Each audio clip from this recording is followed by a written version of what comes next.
안녕하세요. 뉴민병원 정형외과 원장 민경준이라고 합니다. 이 진료실에서 자주 환자분들이 물어보시는 가장 많은 증상을 호소하시는 것 중에 하나가 바로 계단을 내려가거나 아니면 좀 내리막길을 걸을 때 무릎이 좀 시큰거려요. 무릎이 소리도 나고요. 아니면 무릎이 좀 통증은 있어요. 근데 좀 평지 같은 데 걸으면 좀 괜찮아요 라고 말씀하시는 분들이 많습니다. 그러면서 저한테 이게 괜찮은 건가요? 아니면 무릎에 큰 문제라도 있는 건가요? 아니면 검사를 해봐야 되는 건가요? 참 많이들 물어보십니다. 그래서 오늘은 제가 그 부분에 대해서, 물론 이게 제가 말씀드린 케이스가 전부다라고 말씀드릴 수는 없지만 가장 보편적으로 이제 우리가 설명드릴 수 있는 질환에 대해서 오늘 한번 얘기해 보고자 이번 주제를 준비해 보았습니다.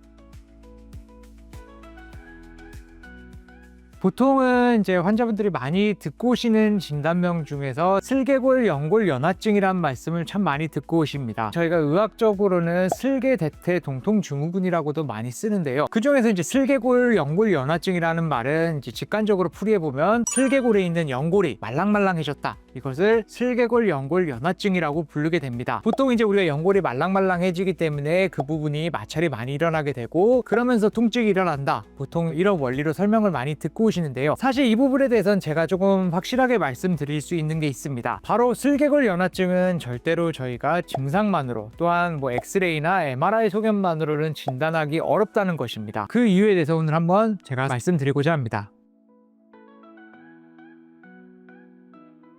제가 왜 슬개골 연골 연화증이 엑스레이 또는 영상 장비로 진단이 어렵다고 말씀드리는 이유는요, 바로 슬개골 연골 연화증이란 말은 말 그대로 연골이 부드러워진다 또는 말랑말랑해진다 라는 뜻입니다. 하지만 우리가 영상 진단만으로는 절대로 이 연골이 말랑말랑해지는지 아니면 까졌는지 알 수가 없습니다. 물론 많이 진행이 돼서 그 부분에 연골이 없어진다 라고 하면 MRI상 보이겠지만, 사실은 연골은 그대로인데 이게 말랑말랑해져 있는 연골인지 아니면 딱딱해져 있는 연골인지는 영상 진단만으로는 보이지 않습니다. 그래서 슬개골 연골 연화증이란 말은 영상 장비로는 좀 진단하기 어렵고요. 바로 내시경을 통해서 직접적으로 그 부분을 탐침을 해봐야지만 이게 진짜 연골 연화증이다 라고 말씀드릴 수 있을 것 같습니다. 따라서 우리가 이제 여러 병원에서 진단을 받거나 아니면 MRI까지 찍고 오시는 분들도 많은데요, 그렇게 영상 장비로 진단을 한 것만 가지고는 이 질환이 연골 연화증이다 라고 말씀드리기는 좀 힘들 것 같습니다.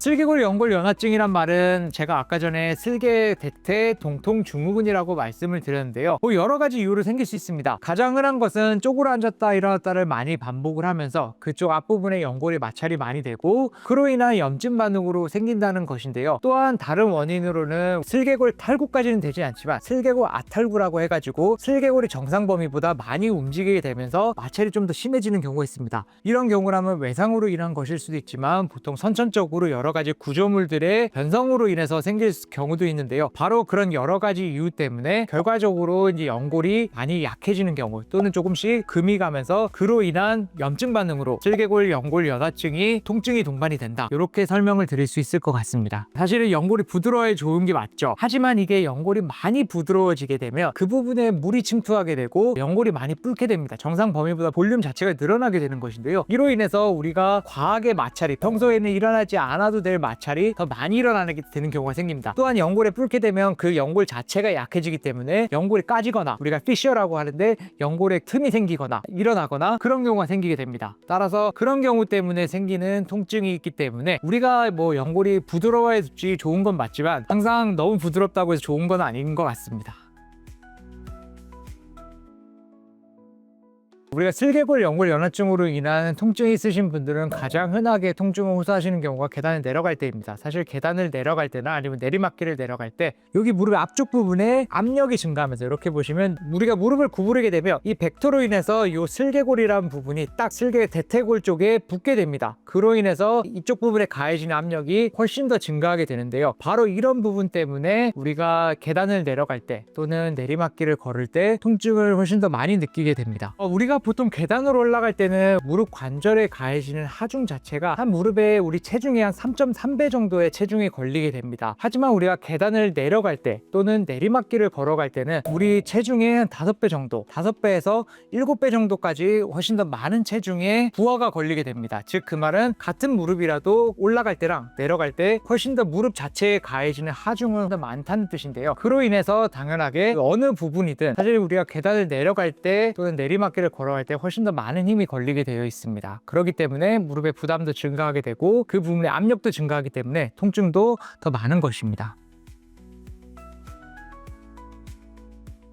슬개골 연골 연화증은 거의 수술로 가는 질환이 아닙니다. 또한 슬개골 연골 연화증을 벗어나서 진짜로 이제 연골 결손이 생겼을 때, 즉 연골이 닳아 파이게 되기 전까지는 사실 수술을 하지는 않습니다. 그 원인은 비수술적 치료, 즉 여러 가지 보존적인 치료만으로도 충분히 잘 회복할 수 있고 결과도 좋기 때문에 그렇게 치료를 한다고 볼 수 있겠는데요. 슬개골 연골 연화증은 한 가지 꼭 명심하셔야 되는 게, 가장 중요한 것은 운동입니다. 슬개골에 걸리는 압력을 위에 부분 근육에서 잡아줘야지만 훨씬 더 슬개골에 가해지는 부하가 줄어들기 때문에 통증도 덜해지고 염증도 줄어든다, 이렇게 말씀드릴 수 있겠는데요. 사실 우리 허벅지 근육을 넓게 보면 크게 3개의 근육으로 이루어져 있습니다. 근데 그 중에서 가장 안쪽 근육, 즉 내측 광근 부위를 열심히 단련을 하셔야지만 슬개골 쪽으로 가는 압력을 효과적으로 잡아줄 수 있기 때문에 그 부분에 대한 운동이 가장 중요하다고 할 수 있겠습니다. 물론 운동만으로도 시간이 오래 걸리고 당장 통증이 잡히는 것이 아니기 때문에, 만약 통증이 있다면 주사 치료라던가 소염제 치료를 이용해서 충분히 염증 조절을 하실 필요가 있겠고요. 그래도 좀 계속 무릎이 불안하다, 우리가 계단 내려갈 때 계속해서 흔들리거나 아니면 불안한 통증을 느낀다라고 하면 그 부분에 테이핑을 하거나 일시적으로 보조기 착용을 하는 것도 한 가지 방법이 될 수는 있습니다. 사실 수술까지 가게 되는 경우는 크게 2가지 경우가 있을 수 있겠습니다. 제가 처음에 말씀드린 슬개골이 탈구가 되는 경우, 또는 계속해서 그 부분이 마찰이 심해져 가지고 연골 결손이 생기는 경우가 있겠는데요. 만약 이게 조금씩 슬개골이 아탈구 또는 이제 탈구가 돼 가지고 슬개골이 많이 움직이면서 생기는 통증이다 싶으면 일단 보존적인 치료를 먼저 해봅니다. 아까 전에 제가 말씀드린 여러 가지 근력 운동 또는 이제 소염제 치료를 통해서 열심히 치료를 해보지만 그래도 일상생활이 너무 불편하다, 정말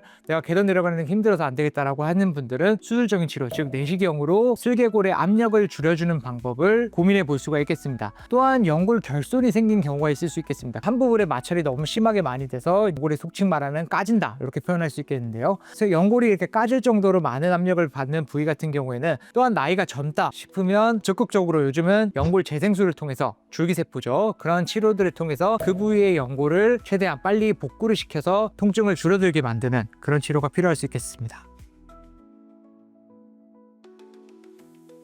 사실은 슬개골 연골 연화증이 있으신 분들한테 가장 좀 하지 말라고 하는 것은 딥스쿼트입니다. 딥스쿼트를 하시는 게 가장 안 좋다라고 볼 수 있겠는데요. 사실 그 이유가 뭐냐면, 딥스쿼트를 하게 되면 물론 하중도 하중이지만 많이 쪼그라앉으면서 우리가 무릎 앞쪽 부분, 즉 슬개골과 대퇴골 사이의 관절에 굉장히 많은 압력을 주게 됩니다. 거기에 또 내가 무게를 치게 되면 더 많은 압력을 줄 수가 있겠는데요. 따라서 이제 무릎 앞쪽 부분에 통증이 있으시다, 뭐 슬개골 연골 연화증을 진단을 받았다, 또는 슬개 대퇴 동통 증후군의 진단을 받으셨다 라고 하시는 분들은 무릎을 많이 구부리기보다는 90도 이상으로 구부리는 건 좋지는 않습니다. 따라서 스쿼트를 하시는 건 필요하지만 적절하게 스쿼트 각도를 조절해서 무릎의 앞쪽에 가해지는 부하를 최소화할 필요가 있겠고요. 또한 그러신 분들은 등산 같은 운동은 안 하시는 게 좋습니다. 왜냐하면 우리가 내려갈 때, 특히 올라갈 때야 제가 말씀드렸다시피 별로 그렇게 무릎에 하중이 많이 가지 않고, 또한 올라가는 운동 자체는 허벅지 대퇴 근력에 도움이 될 수 있기 때문에 제가 어느 정도는 추천을 드리는 바이지만, 보통 내려갈 때는 굉장히 무릎의 앞쪽 부분에 하중이 많이 가게 되고, 등산으로 인한 길은 굉장히 좀 매끄럽지 못하고 울퉁불퉁하기 때문에 훨씬 더 많은 압력이 가해지게 됩니다. 따라서 등산은 어쩔 수 없이 가게 되는 상황에서는 꼭 스틱을 이용하시고 체중을 최대한 뒤로 빼셔가지고 앞쪽 부분으로 가해지는 부하를 최소화시키는 것이 필요할 수 있겠습니다. 지금까지 느림병원 정형외과 원장 민경준이었습니다.